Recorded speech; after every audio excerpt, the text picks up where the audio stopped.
apa aja sih atau apa pentingnya berkomunikasi?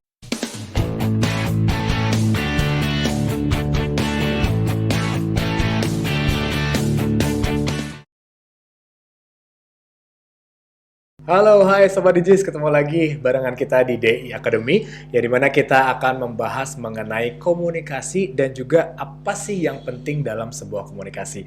Tentunya masih hadir bersama kita yaitu Coach Budi, seorang speaking coach, yang dimana beliau akan memberitahu seberapa penting komunikasi dan bagian-bagian penting dalam komunikasi. Tapi tentunya jangan lupa untuk subscribe channel kami di DI Academy dan juga kepoin Instagramnya di @diacademy.id dan juga websitenya di www.diacademy.id.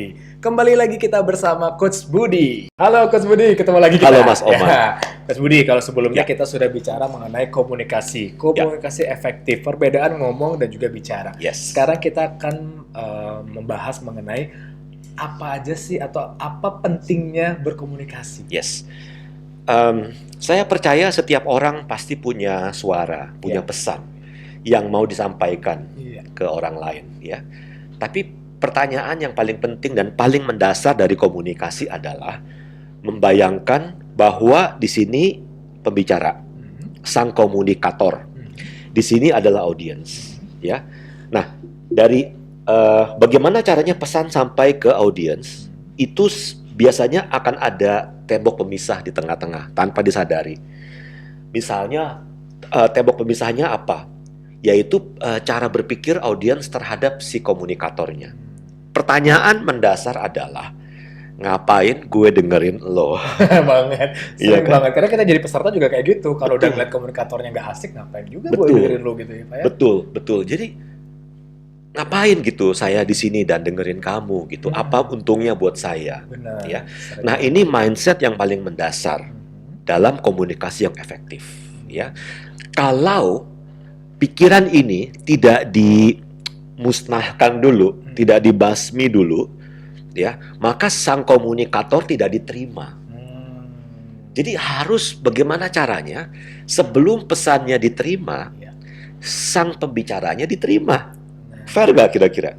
Fair Iya, banget. fair banget. Jadi pembicara ini harus memiliki cara bagaimana dia diterima sama audiens. Itu Exactly. yang pertama. Exactly. Iya. Bagaimana caranya agar audiens mau mendengarkan pesan yang disampaikan oleh sang komunikator? Caranya Pak. Nah, itu dia. Oke, jadi kalau kita mengerti seolah-olah ada tembok yang memisahkan antara sang komunikator dan audiens, maka sang komunikator akan berusaha melenyapkan tembok itu dulu. Nah, tembok ini namanya apa? Tembok ini namanya trust, kepercayaan. Oke. Selama tidak ada kepercayaan dari audiens terhadap kredibilitas dan karakter pembicara, audiens tidak akan mau mendengarkan. Ya. Nah, bagaimana caranya membangun trust? Kalau di budaya Barat sangat umum, it's very common untuk pembicara ini memperkenalkan dirinya dengan membacakan CV dan semua pencapaiannya. Tapi dalam budaya kita, Mas Oman, itu kurang gimana ya? Kurang pas gitu Kurang ya. pas ya. Kebanyakan ketika kita mendengarkan seorang pembicara membicarakan dirinya tanda kutip prestasinya, jadi kayak penting nggak sih gitu jadinya kita sebagai audiens. Kayaknya yang kita pengen dengar tuh apa yang ingin disampaikan, bukan tentang dirinya yang terlalu banyak prestasi dan segala macamnya gitu. Betul. Paradigmanya apa dari si pembicara ini? Dia mau meyakinkan kan audiensnya bahwa dia kredibel gitu. Iya. Tapi semakin dia berusaha keras meyakinkan audiensnya dengan membacakan semua prestasinya, audiens akan mengatakan, terus gue harus bilang wow gitu. Iya, sering banget ya begitu Pak. Iya kan? Jadi semakin lo meninggikan diri, audiens semakin merendahkanmu, gitu. Nah, kalau gitu, bagaimana nih caranya agar sang komunikator mendapatkan kepercayaan dari audiensnya? Gimana tuh? Tanpa terkesan belagu. Caranya adalah menggunakan mediasi. Oh, mediasi yang seperti apa, Coach? Ya kayak lu dah MC, moderator. Iya. Jadi ada pihak ketiga gitu ya yang untuk menjembatani. Menjembatani itu tadi. Nah, ini namanya dalam komunikasi namanya earn the right. Earn the right. Jadi si pembicara ini harus mendapatkan hak untuk didengarkan. Mhm. Ya. Nah, untuk earn the right ini, mendapatkan hak untuk didengarkan, mendapatkan hak untuk dipandang sebagai narasumber yang kredibel, harus teamwork, nggak bisa sendirian. Kenapa? Karena tadi, semakin dia berusaha ngangkat posturnya, semakin audiens blah, gitu kan. Iya, benar. Nah, jadi harus ada persiapan di belakang layar. Ya, istilah lainnya adalah edifikasi. Iya, MC, moderator harus bisa ngangkat, dalam tanda petik menjual benar. si pembicara ini. Karena kalau misalnya menggunakan pihak ketiga itu jadi berbeda gitu ya. Netral. Value dari si pembicara ini tersampaikan lewat orang lain Betul. gitu ya, bukan dari dirinya sendiri. Yang Betul. ibaratnya kayak ih sombong banget gitu Betul. jadinya sendiri kalau pembicaranya yang bicara sendiri gitu. Exactly, ya. exactly, Iya. exactly. Terus yang berikutnya adalah Oke. Mungkin masih di sini dulu ya. masih ya, Jadi, Pak? Oke. di belakang layar, Hmm. ya, mereka harus ngobrol. Oke. Karena kadang-kadang sebagai MC mungkin dirimu tahu ya, Hmm. moderator salah memperkenalkan narasumber, salah membaca, memberikan penekanan-penekanan pada kata-kata yang tidak perlu, Iya. misalnya. Jadi harus di brief dulu nih. Iya. Saya mau yang ini loh yang ditekankan, Iya. gitu kan ya. Dan caranya diperkenalkan juga kadang-kadang kita harus sedikit bawel gitu. Benar. Saya mau kamu agak berantusias loh, menggebu-gebu loh. Jangan cuman flat aja loh. Saya tersinggung loh kalau kamu memperkenalkan saya dengan cara yang flat seperti itu loh. Kan ya sebagai MC kita tahu lah ya. Kadang-kadang moderator itu kayak ya pembicara berikutnya kita sambut Bapak Oman. Disilahkan gitu. Selesai gitu ya. Iya. Oke, siapa itu gitu kan? Makanya jadi tidak menjual gitu. Karena tugasnya moderator adalah menjual si pembicara agar dia disukai sebelum pembicara buka suara. Oke, jadi menarik banget ya Pak ya ketika kita bicara tentang edifikasi bahwa bukan hanya sekedar memberi atau bicara tentang edifikasi bukan hanya sekedar kita menjelaskan tentang narasumbernya atau pembicaranya siapa, tapi bagaimana kita bisa meyakinkan audiens Betul. siapa sih yang akan bicara di depan mereka nantinya, Betul. gitu ya Pak ya. Betul, Wow, betul. menarik. Dan ada dua cara untuk memperkenalkan orang lain. Caranya gimana tuh? Nah, cara pertama Iya. ya adalah membacakan prestasinya. Oke. Kenapa? Karena kita mau audiens respect pembicaranya. Ya. Cara kedua adalah dengan membuat audiens menyukai pembicara itu. Berarti respect and like. Ya. Kalau mau menyukai si pembicara, berarti si moderator harus memperkenalkan sisi manusiawi dari pembicara ini. Kenapa?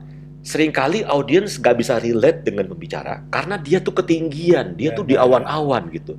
Tapi ketika dia manusia juga loh, dia masih napak loh, masih napas loh, dia sama seperti saya, I can relate to that.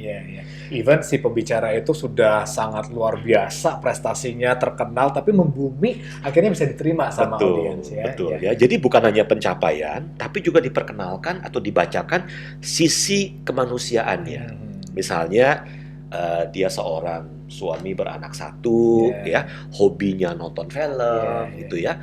Dan dia punya jiwa sosial. Ini yang penting.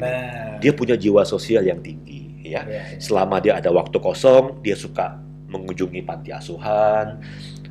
Dia ikut membantu bagi-bagi nasi bungkus di pinggir jalan. Sisi-sisi sosial yang dimana itu menjadi nilai tambah untuk si pembicara bisa lebih dikenal oleh audiensnya gitu ya Pak ya. Yes.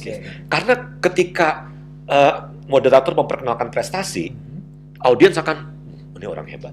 Pas begitu diperkenalkan sisi manusiawinya, audiens akan wah, dia baik banget gitu. Jadi pengen dengerin nih gitu. Apa sih yang akan dibicarakan? Pokoknya gue stay dari sini gitu. Betul. Jadi dia tuh pembicara nggak cuma pinter, tapi baik. Wow, keren banget Coach Gludi ya. Itu tadi kita bicara mengenai pentingnya berkomunikasi dari sisi si pembicara, dari si orangnya. Betul. Ada lagi Pak selain dari karena kalau orangnya tidak diterima, otomatis pesannya nggak diterima, bro. Waduh, ya bener banget. Jadi orangnya dulu ini harus dipastikan audiens dapat siapa pembicaranya.